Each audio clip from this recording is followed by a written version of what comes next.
Hello students, good morning. Today we discussed BSc Part First, Paper Second, Optics. प्रकाश या ज्यामितीय प्रकाश, इसकी जो first unit है उसके बारे में हम आज पढ़ रहे हैं। इससे पहले हमने डिफाइंड किया या प्रकाश को हम डिफाइंड करें या परिभाषित करें या उसको जाने। तो प्रकाश है क्या? जो प्रकाश वो है जो हमें देखने में सहयोग करने वाला जो कारक है वो प्रकाश कहलाता है। प्रकाश को खुद को हम डिफाइंड नहीं कर सकते या प्रकाश खुद हमें नहीं दिखता, लेकिन देखने में जो सहयोग कर रहा है वह क्वांटिटी क्या है? प्रकाश है। यानी प्रकाश की मौजूदगी में जो इमेज है वो हमारे रेटिना पे बनती है और हम उस चीज़ को आँखों की सहायता से देख सकते हैं। प्रकाश को जो है इस विज्ञान की जो शाखा है जिसके अंदर हम प्रकाश की प्रकृति और उसके गुणों के बारे में जो अध्ययन करते हैं, जिसमें प्रकाश की प्रकृति और उसके गुणों का अध्ययन करते हैं, वह शाखा या विज्ञान की या भौतिक की वह शाखा क्या कहलाती है? ऑप्टिक्स कहलाती है। मोटे तौर पर इसको जो है दो भागों में या दो शाखाओं में बांटा गया है, ज्योमेट्रिकल ऑप्टिक्स और फिजिकल ऑप्टिक्स। ज्यामितीय प्रकाशिकी और भौतिक प्रकाशिकी। जब ऊर्जा का प्रवाह एक बिंदु से दूसरे बिंदु तक एक दिशा के रूप में हो तो उस चीज़ को हम क्या कहते हैं? एक पॉइंट से दूसरे पॉइंट की ओर जा रहे ऊर्जा के प्रवाह को हम प्रकाश किरण कहते हैं, जिसकी ज्यामिति को हम मुख्यतः दर्पण, लेंस या प्रिज्म के द्वारा उसके प्रतिबिंबों की रचना या उनके मूलभूत नियमों की जो कल्पना है उसको करते हैं। और जिस स्थान में या प्रकाश जिस माध्यम में चलता है या जिस माध्यम में, जैसे वो माध्यम वायु है, पानी है या कांच है आदि, जो माध्यम है वो प्रकाशिक माध्यम कहलाता है। जबकि प्रकाश जो है वो एक निर्वात में भी गमन करता है और निर्वात में इसकी चाल है वो क्या होती है?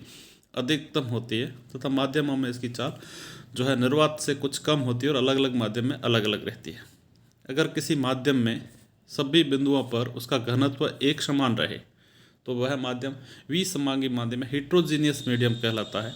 और वह इसमें क्या होता है? प्रकाश का वेग जो है सभी दिशाओं में, या ऐसा माध्यम जिसमें प्रकाश का वेग सभी दिशाओं में एक समान हो तो समदिक् या आइसोट्रोपिक मीडियम कहते हैं। जिसमें संचरण की दिशा है प्रकाश के वेग में परिवर्तन हो या प्रकाश का वेग जो है अलग अलग हो, जैसे उसकी डेंसिटी के आधार पर, तो वो विषमदिक् या एक्सोट्रोपिक मीडियम कहलाता है। तो प्रकाश किरण लौटते समय उन क्रियाओं को ठीक उसी प्रकार पूर्ण करते जिस प्रकार जाते समय किया था। यानी प्रकाश किरण एक बिंदु से, जैसे सपोज माने ए से बी तक गए और लौटकर बी से ए तक आते, तो उस किरण की जो है जो ए से बी तक पहुंचने में उन्होंने जो जो क्रिया या जो उन्होंने प्रकाश किरण ने क्रिया की है वही क्रिया वापस उसी समय या वापस लौटते समय भी करे तो वो किरण क्या कहलाती है? ऐसे प्रकाश की किरण को जो है उस गुण को क्या कहते हैं? उत्क्रमणीयता सिद्धांत कहलाता है। या जब कोई प्रकाश किरण एक माध्यम से चलकर दूसरे माध्यम की सतह से टकरा कर वापस उसी माध्यम में लौट आती है तो प्रकाश की किरण या प्रकाश की इस क्रिया को प्रकाश का परावर्तन कहते हैं। तो प्रकाश के किरण के एक माध्यम से दूसरे माध्यम में जाने पर अपने मार्ग से विचलित हो जाना अपवर्तन कहलाता है। और यह जो है अपवर्तन, ये किसी माध्यम की अपवर्तनांक की या अपवर्तनांक माध्यम की प्रकृति, आपतित और प्रकाश की तरंग दैर्ध्य तथा ताप पर जो है वो निर्भर करता है। अपवर्तनांक का कोई भी मात्रक नहीं होता तथा अपवर्तित किरण जो है उसकी आवृत्ति वही रहती है वह आपतित किरण की, परंतु उसका वेग जो है वो बदल जाता है। अर्थात इस प्रकार से जो घटनाएं हैं प्रकाश को जब हम किरण फॉर्मेट में मान के चले तो अपवर्तन की घटना, परावर्तन की घटना, विवर्तन की घटना, व्यतिकरण की घटना, और इस प्रकार से तरंग जो है प्रकाश जो है वो अलग अलग फॉर्मेट में अलग अलग रिसर्च के बाद अलग अलग, जैसे शुरू में जो प्रकाश था, प्रकाश का अगर इतिहास के बारे में देखें तो सबसे पहले जो था न्यूटन ने इसका कणिका सिद्धांत दिया था। प्रकाश जो है वो एक कण के स्वरूप में है। फिर वापस आया तब हाइजेनबर्ग ने इस चीज़ को किरण के फॉर्मेट में दिया। और अभी जो लेटेस्ट चल रहा है वो ये है कि जो डी ब्रोगली का सिद्धांत आया द्रव्य मैटर के बारे में कि कोई भी किसी भी मैटर से है वो है ड्यूल प्रकृति की या ड्यूल नेचर की होती है, जैसे हम जिसकी एनर्जी जो है प्लांक कांस्टेंट के बराबर मान के चले। प्लांक विकिरण ऊर्जा जो जहाँ उसके क्वांटा के अनुरूप दिया, या एक फोटोन की जिसमें ऊर्जा के पैकेट्स को फोटोन कह दिया या क्वांटा था, और यहाँ ऊर्जा फॉर्मेट में ले रहे तो फोनोन एकॉस्टिक है तो वो फोनोन, इलेक्ट्रिक है तो फोटोन। तो इस तरह से जो फॉर्मेट दिया, तो वहाँ पर प्रकाश किरण को जो अभी के अगर हम दे तो वो प्रकाश किरण जो है वो उसका नेचर जो है वो ड्यूल नेचर है। तब भी यहाँ पर दो टाइप की घटना होती है। जब प्रकाश को हम तरंग स्वरूप में माने तब ये अपवर्तन, विवर्तन, व्यतिकरण ये घटनाएं होती है। और प्रकाश को जब हम कण स्वरूप में माने तब जो घटनाएं हो रही वो हो रही photo electric effect, Compton effect. अब अगर हम प्रकाश को किरण फॉर्मेट में माने तो उसके बारे में जो उसकी ज्योमेट्री है, जो सारी ज्योमेट्रिकल ऑप्टिक्स है वो या ज्योमेट्रिकल ऑप्टिक्स की हम बात करें जब, उसमें हम सिर्फ और सिर्फ प्रकाश को जो है तरंग स्वरूप में मान के चलते हैं। अब हम इसकी ज्यामिति को पढ़े तो उसमें कुछ साइन कन्वेक्शन या चिन्ह परिपाटी है जिसको देखते हैं। जब किसी माध्यम के अपवर्तक पृष्ठ के सामने कोई वस्तु यानी बिंब रखते हैं तो बिंब से उत्सर्जित प्रकाश किरणें अपवर्तन प्रक्रिया के पश्चात जहाँ मिलती है या मिलती हुई प्रतीत होती है वहाँ प्रतिबिंब बनता है। यदि अपवर्तन के पश्चात प्रकाश किरणें वास्तविक रूप से किसी स्थान पर मिलती है तो इसे वास्तविक प्रतिबिंब कहते हैं। और वास्तविक प्रतिबिंब सदैव बिंब के सापेक्ष उल्टा प्राप्त होता है, जबकि काल्पनिक या आभासी प्रतिबिंब जहां अपवर्तन के पश्चात की किरणें मिलती हुई प्रतीत होती है को पर्दे पर प्राप्त नहीं किया जा सकता, यह बिंब के सापेक्ष सीधे होते हैं। तो जो वास्तविक प्रतिबिंब बनता है वो हमेशा उल्टा और काल्पनिक या आभासी प्रतिबिंब बनता है वो हमेशा सीधा। किसी दर्पण या पारदर्शी माध्यम के गोलीय पृष्ठ से बिंब व प्रतिबिंब आदि की दूरियों या कोणीय स्थिति का मापन के लिए सामान्यतः हम कार्टेशियन ज्योमेट्री या कार्तिकीय ज्यामिति के आधार पर चिन्ह परिपाटी का उपयोग करते हैं। इस चिन्ह परिपाटी में परावर्तक या अपवर्तक पृष्ठ पर प्रकाश किरण को सदैव बाईं ओर से आपतित मानकर, यानी ये जो एरो का साइन दे रखा है, यह जो एरो का साइन है वो हम प्रकाश की तरंग संचरण की दिशा को करते हैं। जो तरंग संचरण की दिशा इस फॉर्मेट में होगी। तो प्रकाश किरण जो है अपवर्तक पृष्ठ के मध्य बिंदु को हम ध्रुव या पोल या प्रकाश का केंद्र मानते हैं, जो ये ओ से हमने शो कर रखा, यह ऑप्टिकल सेंटर शो कर रहा। अब प्रकाशिक किरण सेंटर से लेफ्ट साइड में इस दिशा में अगर हम प्रकाश की दिशा तरंग संचरण की दिशा के अपोजिट में है तो नेगेटिव साइन यूज करते हैं जो बिंब की दिशा में है। इसी प्रकार से ध्रुव से राइट साइड के अंदर जब प्रकाश तरंग संचरण की दिशा में ही है तो हम उसको पॉजिटिव लेके चलते हैं। ध्रुव के ऊपर की साइड में प्रकाशिक निकाय है वो पॉजिटिव और जो अपोजिट साइड में है वो नेगेटिव। तो यहाँ पर जो प्रकाश किरण की डायरेक्शन में है नेगेटिव से पॉजिटिव जो ध्रुव से होकर गुजर रही है उसको हमने मेन रेखा मानते हैं। इसके साथ जो एंगल इस डायरेक्शन में बन रहा है वो पॉजिटिव और इस डायरेक्शन में जो बन रहा है वो नेगेटिव। तो और बिंब जो है वो इस साइड में रखा है, इसका मतलब पॉजिटिव, और अगर हमारा प्रतिबिंब इस डायरेक्शन के अंदर बन रहा है तो वो नेगेटिव साइन।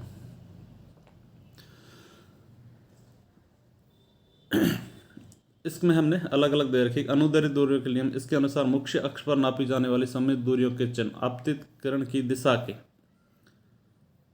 अकॉर्डिंग है, दिशा की तरफ ही है। तो यहाँ हमने जो है परिपाटी अनुदैर्ध्य तरंग के दिशा में है तो उस डायरेक्शन को हमने प्रकाश की तरंग की दिशा में पॉजिटिव और दिशा के अपोजिट में जो है नेगेटिव। अगर हम अनुप्रस्थ तरंग की बात करें तो जो ऊपर की साइड में हमने ले रखा प्रकाशिक निकाय जितना भी होगा वो क्या रहेगा पॉजिटिव, और नीचे की साइड में है या ध्रुव या प्रकाश के अंदर से डाउनवर्थ है जो उसको हमने क्या नेगेटिव। अगर बिंब हमारा ऊपर की साइड में ऐसे रखा और प्रतिबिंब इस डायरेक्शन में मिल रहा तो बिंब की जो लेंथ होगी वो क्या होगी पॉजिटिव और प्रतिबिंब की जो लेंथ होगी वो नेगेटिव होगी। इसी का उपयोग करते हैं अगर हम किसी गोलीय पारदर्शक पृष्ठ से प्रतिबिंब या इमेज फॉर्म्ड बाय रिफ्रैक्शन और स्फेरिकल सरफेस से हम देखें। यहाँ हमारे पास स्फेरिकल सरफेस है एस और एस डैश हमने ली, यानी एस पी एस डैश एक गोलीय उत्तल पृष्ठ है। यह पृष्ठ μ1/μ2 जहाँ पर μ1 लेस देन μ2 है तो अपवर्तनांक के माध्यमों को अलग अलग करता है। इस पृष्ठ का उत्तल भाग μ1 अपवर्तनांक के माध्यम की ओर है जिसमें कोई बिंदु जो है वस्तु O स्थित है।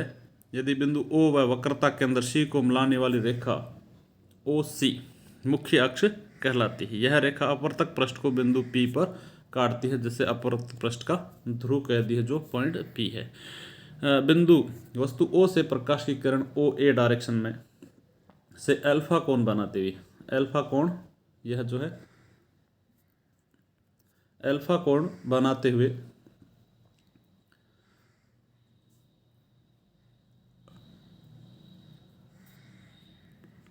अल्फा कोण बनाते हुए ए पर आपतित होती है। ओ ए तरंग जो है मुख्य अक्ष के साथ अल्फा ए कोण बनाते हुए बिंदु पर ए पर आपतित होती है। अब बिंदु पर किरण ओ ए का अभिलंब जो है एन ए सी, यहाँ पर ए पॉइंट पर हमने अभिलंब डाला एन ए सी है, से आपतन कोण आई है। तो अपवर्तन के नियमानुसार अपवर्तित किरण ओ ए अभिलंब की ओर मुड़ जाएगी, चूंकि μ1 लेस देन μ2। तो दूसरी किरण ओ पी पृष्ठ पर अभिलंबवत गिरती है, ओ पी पर अभिलंब तो अतः सीधी चली जाती है। तो ये दोनों अपवर्तित किरणें पीछे बढ़ाने पर बिंदु ओ डैश पर मिलती है। यह बिंदु ओ डैश बिंदु ओ का प्रतिबिंब है। तो ज्यामितीय चिन्ह की परिपाटी के अनुसार आपतन कोण जो है वो क्या है, कोण ओ ए एन आई, अपवर्तन कोण O dash A C are, वस्तु तथा प्रतिबिंब की दूरी क्रमशः जो है पी ओ लिया हमने वो माइनस यू है, P O dash plus U, जो है यू है वो बिंब की दूरी, वह वी है जो प्रतिबिंब की दूरी। तो वक्रता त्रिज्या P C equal to plus R, कोण अल्फा धनात्मक तथा गामा जो है वो ऋणात्मक है। तो हमने त्रिभुज ओ ए ओ डैश का क्षेत्रफल इजिकल टू त्रिभुज ओ ए ओ डैश का क्षेत्रफल जो है त्रिभुज ओ ए सी का क्षेत्रफल व सी ए ओ डैश का क्षेत्रफल के इक्विवेलेंट होगा, अर्थात 1/2 ओ ए into O A dash sign कोण दिस। तो हमने यहाँ पर फॉर्मूला लगा दिया त्रिभुज के क्षेत्रफल से। तो ओ ए लगभग इक्विवेलेंट है ओ पी के minus U, O A dash P O dash लगभग इक्विवेलेंट है वी के, कोण O A O dash equal to pi minus I plus R, A C R O A C pi minus I, कोण O A dash R हमने रखने के बाद U V minus U V sine I minus R equal to minus U R sine I plus R V sine are. हमने यहाँ sine A minus B के format से इस फॉर्मूले को राइट किया, minus U V sine R cos R minus cos I sine R equal to minus U R sine I plus R U sine R. तो Snell के नियम से μ2 upon μ1 equal to sine I बटे sine R, then sine I equal to μ2 upon μ1 sine R. तो sine I की value put करने के बाद इस फॉर्मूले से U V μ2 cos R minus μ1 cos I equal to U R μ2 plus R U μ1, U V R का भाग देने पर cos μ2 cos R minus u1 cos I upon R, u2 upon V minus μ1 upon you.